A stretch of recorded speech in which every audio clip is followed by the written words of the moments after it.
Hi everyone, Randy from the Luohan Academy here, and I'm very privileged to be here in London at Imperial College and sitting with one of Luohan Academy's esteemed fellows, Professor Patrick Bolton.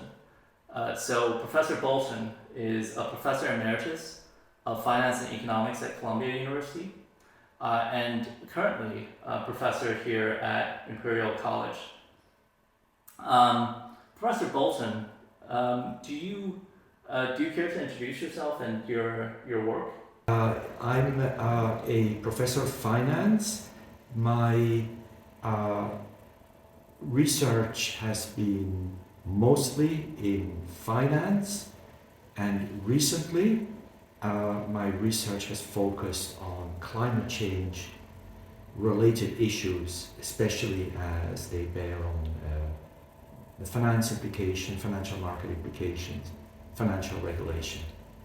So the reason I'm here in London right now is because I was just in Egypt with the team from Luohan Academy, and we attended the United Nations Climate Change Conference, also known as COP.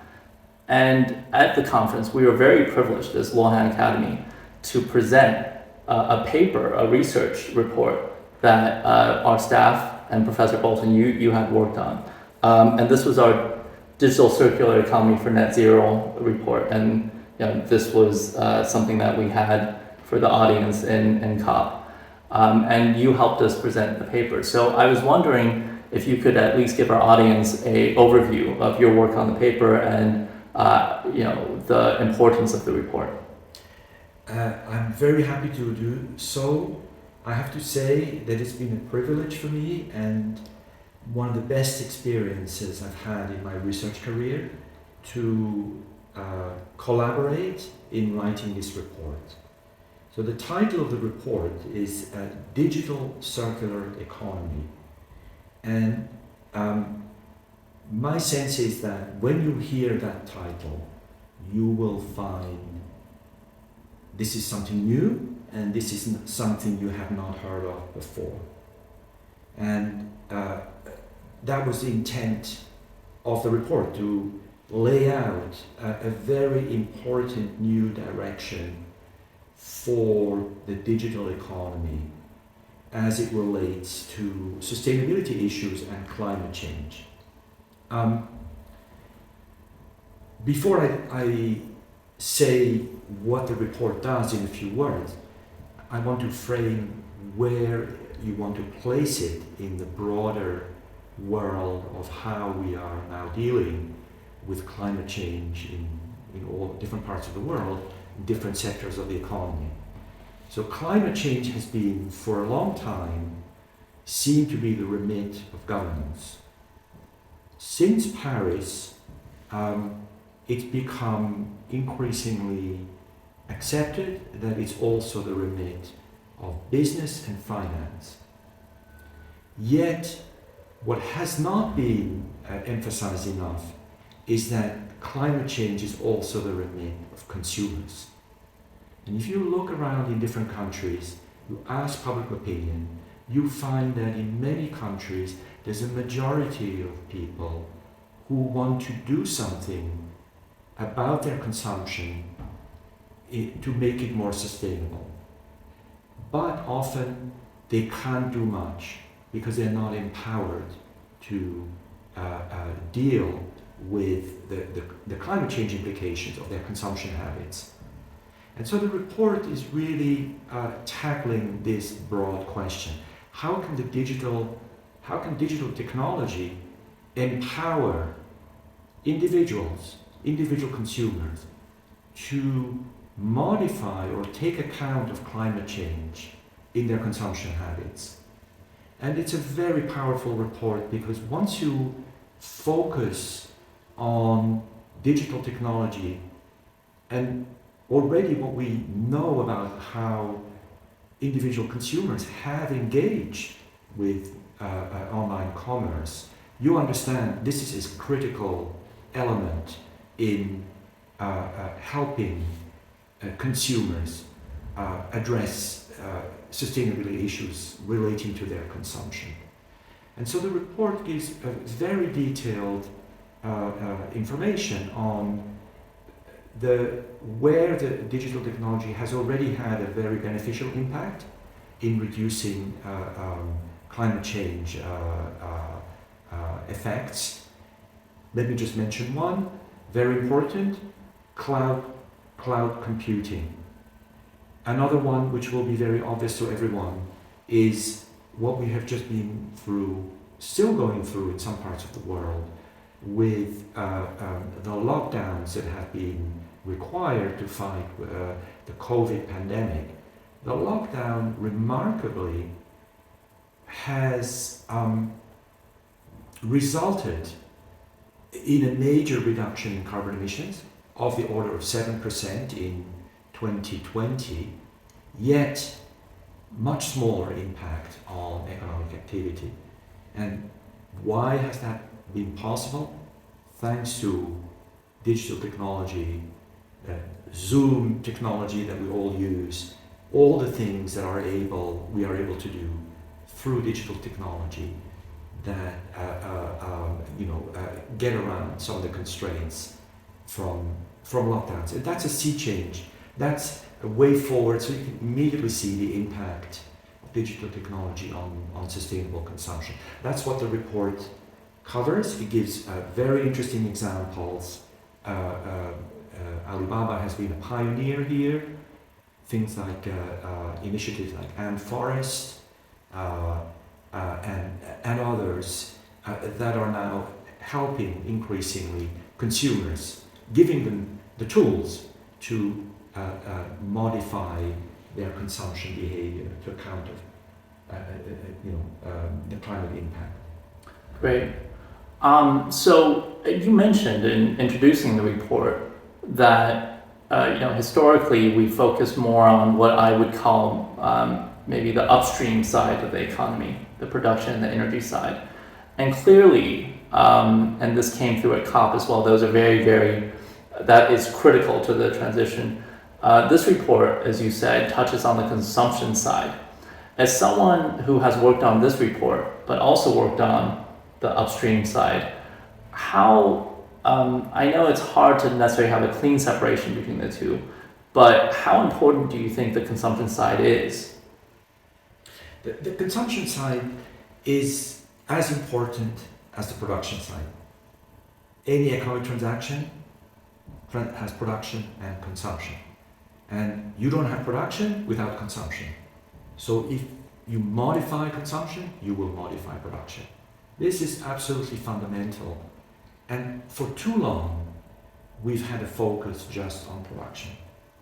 But consumers, by changing their consumption patterns, by changing what they demand, will affect production, will make production more sustainable. Okay. I think it sounds like one of the challenges from the report is that changing these behaviors are very, very complicated systems. So in the report, we talk about socio-technical systems need to be changed.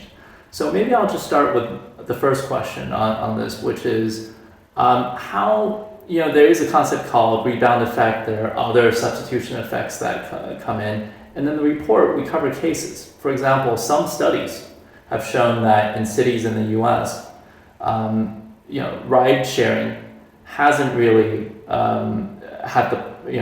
achieved the promise of less vehicle miles driven or less car ownership. In fact, it may have had no impact on car ownership and had more miles driven.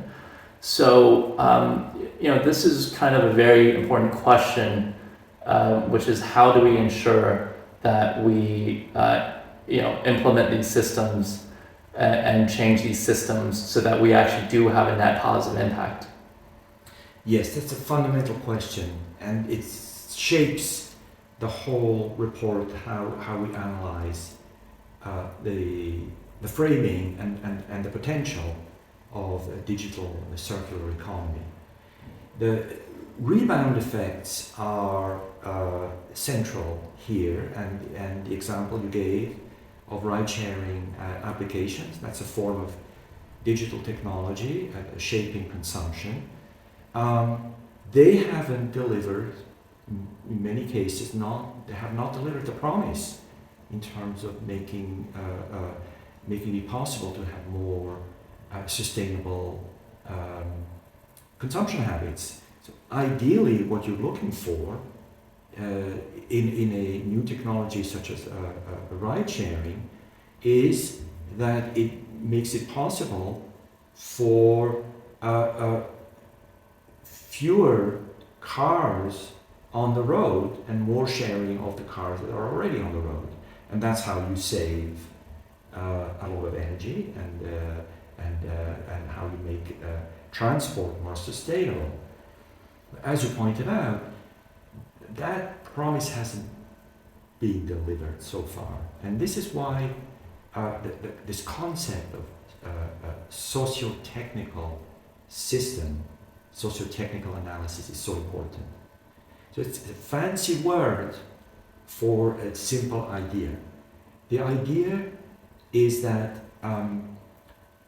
it's not sufficient to bring new technology to get it adopted in the first place, and then when it's adopted to deliver the use that was anticipated. Our consumption habits, especially when it comes to transport, are not driven by individual choices only.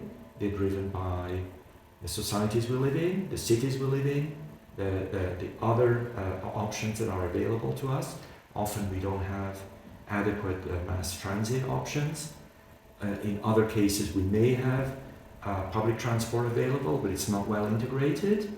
And so when you see something like ride sharing and you want to have its potential, you need to think in terms of how do you change the system?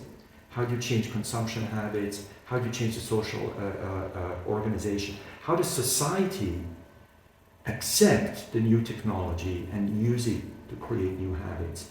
And I think an interesting initiative here is what Alibaba has started to do with AMAP, which is really an effort to integrate ride sharing with other transport options. And I would also want to refer to another example in this respect, which is what happened in New York, which after the fact seems completely obvious and natural, but when it happened, sort of took everyone by surprise. So in New York, there's been a huge effort by Uber to take over, to Uber and Lyft, to get people to accept ride sharing and so on. But from the beginning, these applications were in competition with existing taxi systems in New York. And this competition made it inefficient. The technology was not used efficiently. Well, what happened in the end? In the end, taxis were integrated with Uber. And that's a very natural development. And really, the next step is you want buses, you want trains, subways, everything integrated, all the options available, and encourage people to mix public transport with the last mile being used for cars. And then you have an efficient transport system using digital technology, reducing the carbon impact of transport, and that's the direction which you want to go. So this is really what the report is trying to argue, with very concrete examples and very clear initiatives. Okay. It seems to me in environmental issues or in climate, the role of government policy has been much studied, and I say even relatively well understood. The role of some other stakeholders in this entire ecosystem might be less understood. So maybe we can start with one set of stakeholders, which is the consumer. What do you think needs to happen with the consumer in terms of making the, as you say, the socio-technical system work? Yeah, that's a great question. So I'm not sure I have a very deep answer to give here, but maybe some suggestions and what I've observed here and there, of what works and what doesn't work.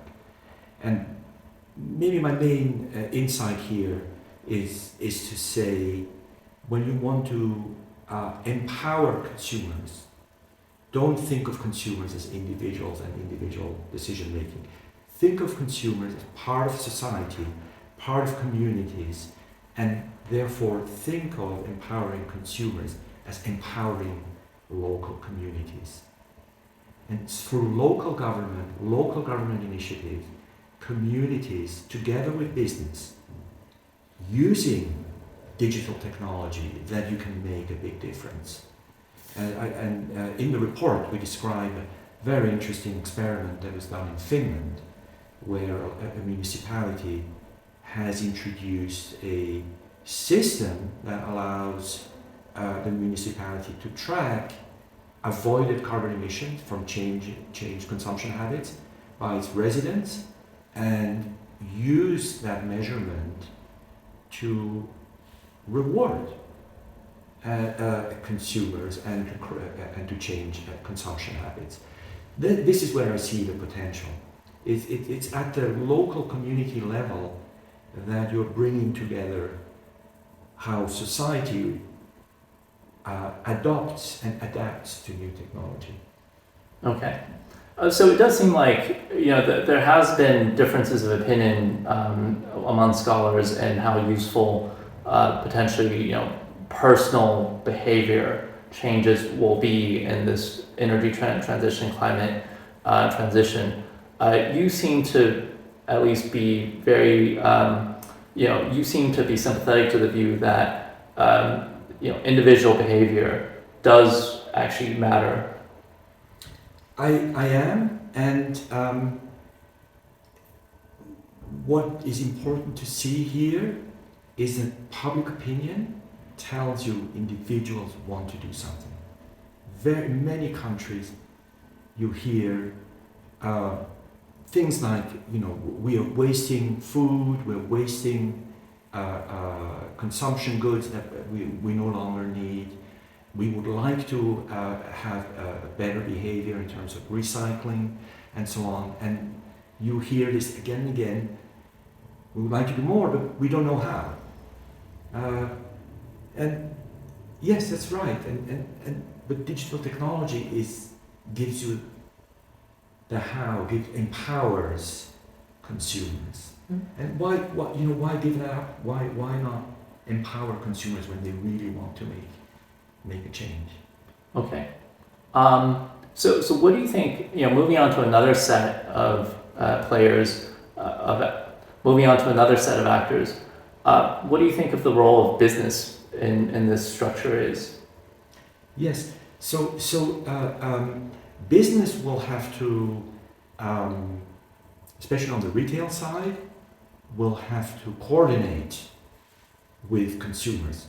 So changed consumption habits come with changed retail opportunities and offers.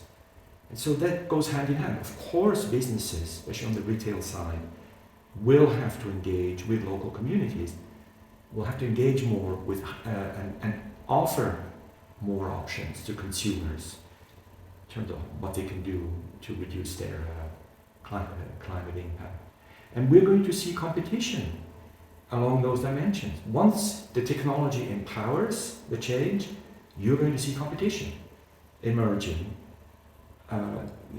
Services, products offered that tap into that demand that cannot be expressed so far by consumers.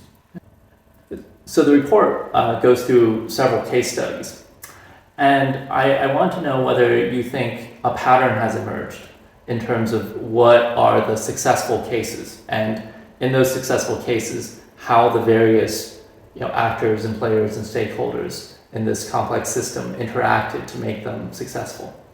Yeah, that's a great question.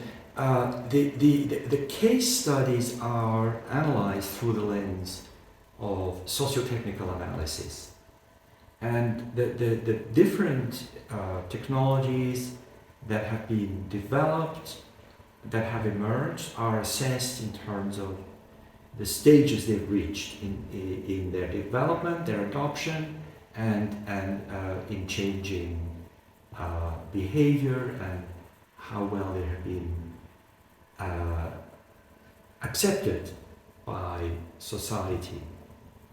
And the report points out that most of the time, all these new technologies, initiatives that are being offered, they fail maybe at the first stage or the second or third stage.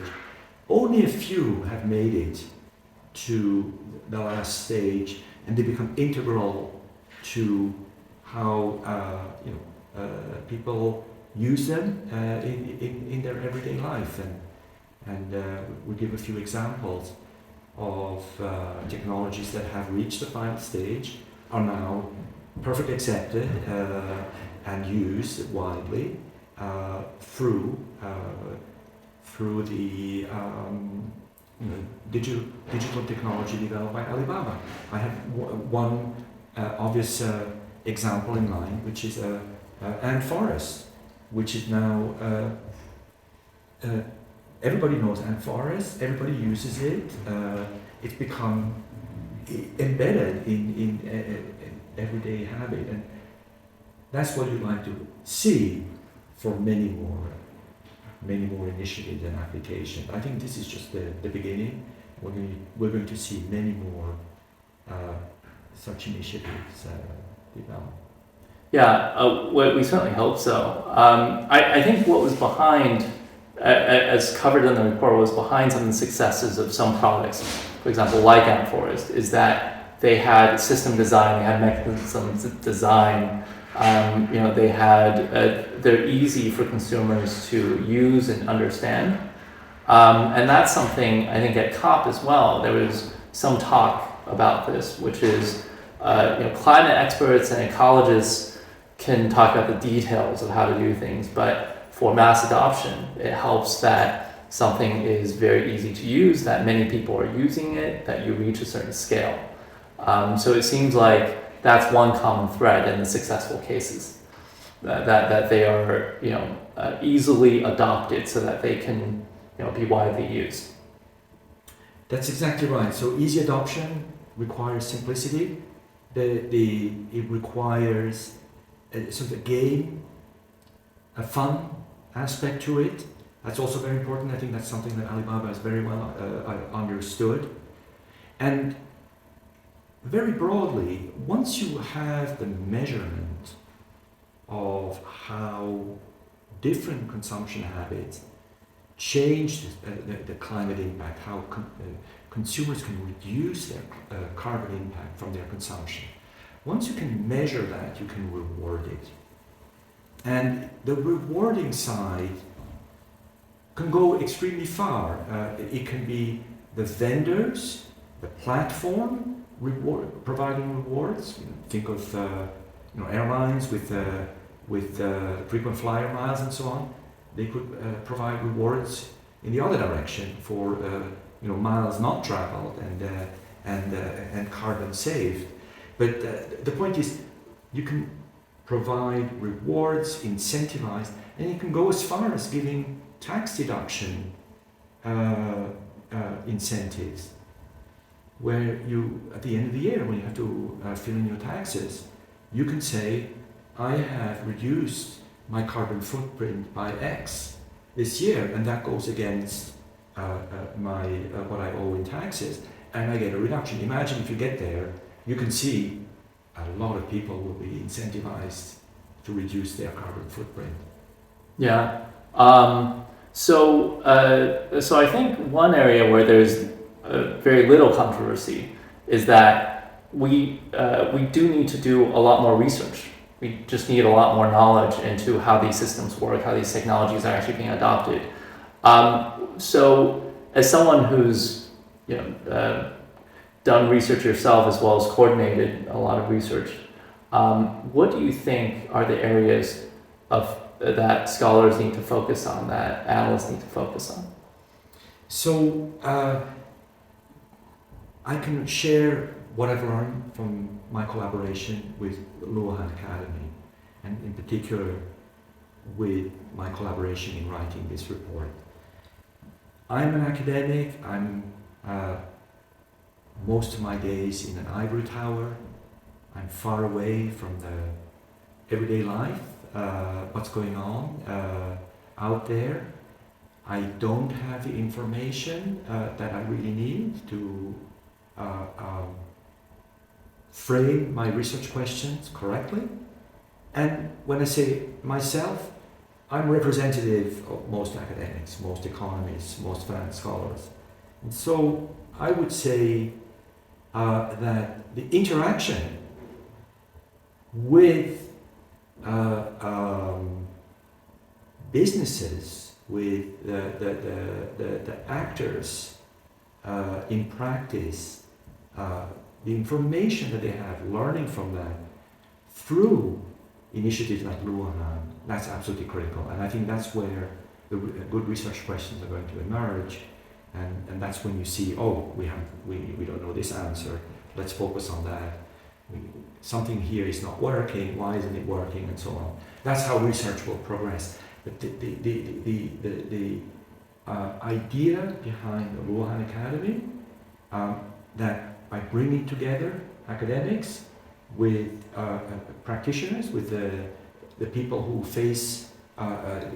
develop the technology, face constraints on a daily basis, that's where the magic formula is, in my view. That's really where a lot of good research will come. Great. Well, we're glad to help to contribute to that. I always like to try to end on an optimistic note. So I think for the last question, I want to ask you what you personally are looking forward to or most excited about. So the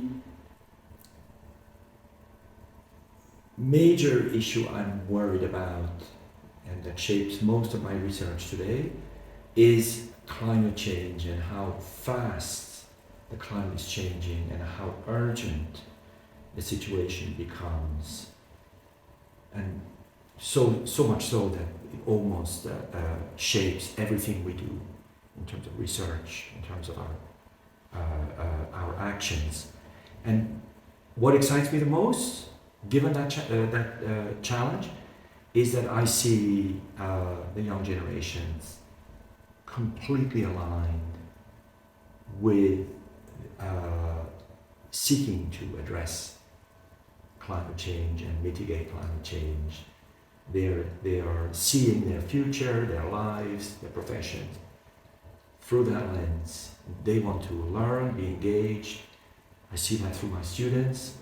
That's what makes me passionate about what I'm doing. Well, Professor Bolton, one area where there isn't very much controversy is that there probably needs to be a lot more research, a lot more analysis of these systems, these complex systems.